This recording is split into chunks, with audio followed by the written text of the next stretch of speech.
Souvenez-vous, j'ai abordé dans une précédente vidéo la question du changement opérable sur l'avenir à travers les concepts d'utopie et de prospectivisme.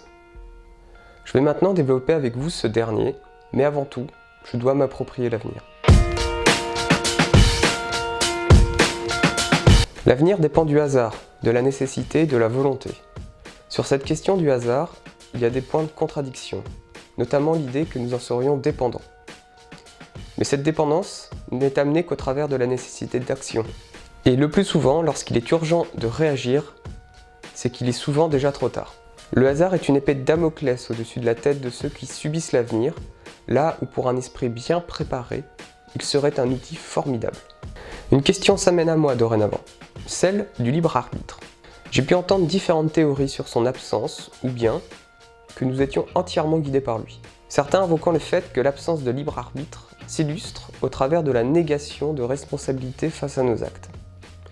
Leur conséquence est que cela est régi par nos réflexes, notre éducation et d'autres éléments subis par l'homme.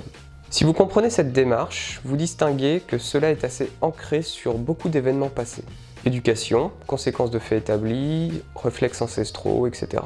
Mais qu'en est-il de notre avenir? Comment imaginer notre avenir meilleur, ou ne serait-ce que de s'y projeter, si l'on se base sur le fait que nous ne décidons de rien? Une absence de libre arbitre, comme on l'entend, concerne plus une absence de responsabilité face à nos actes. Or, la responsabilité reste bien présente, mais s'en détacher est une option viable, comme nous l'enseigne le stoïcisme. Aucune logique ne permettrait de détacher la responsabilité de l'acte, de séparer la matière de l'esprit en ce qui concerne notre action, ou alors, pour apporter une nuance, si je ne suis responsable de rien, je n'en reste pas moins inconséquent. Là est la limite à un tel concept, et là débute la prospective. Nous avons suffisamment débattu sur ce fait de liberté et déterminisme. Et le plus vraisemblable est qu'il faut s'accorder sur les deux. Il est important d'identifier ce qui est connu, déterminé par des cycles répétitifs, j'y reviendrai dans une prochaine vidéo, et d'accepter une part de déterminisme. Mais nous ne sommes pas condamnés à un avenir subi nous échappant. L'homme est libre, responsable et conséquent, et c'est dans cette conséquence qu'il trouvera les outils pour analyser correctement ce qui est prévisible et travaillera à l'élaboration du futur possible et anticipable.